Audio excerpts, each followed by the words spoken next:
Hello, I'm Dr. Debbie, and as promised, here is quick tip number 2 in a series of 10 tips to help you grow in your relationship.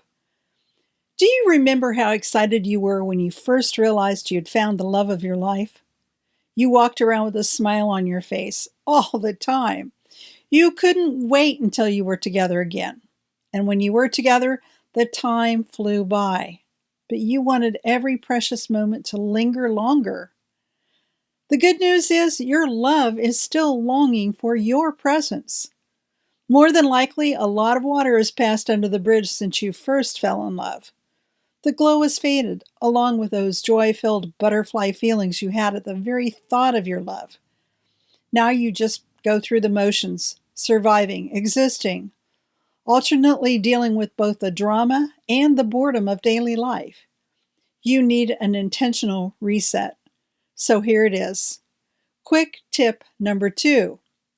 Rediscover your joy. Although fear and anger can be highly motivating, love and joy do a much better job of keeping you going strong in life and off that defensiveness that makes you feel like a victim or a villain. Part of being intentional is practicing your ability to regenerate joy in your life every day. Yes, you can do that, and here's how. Take a few minutes to reflect on what drew you to your love in the first place. How did you meet?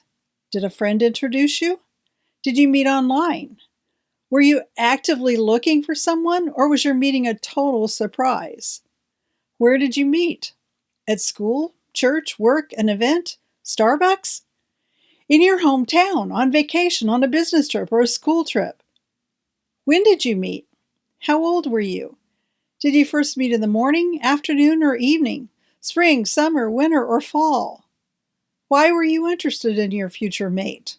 What drew your attention? Energy, appearance, conversation, skills?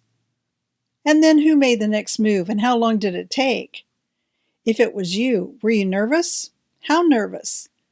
If your mate made the next move, how did that feel to you? What did you love doing together?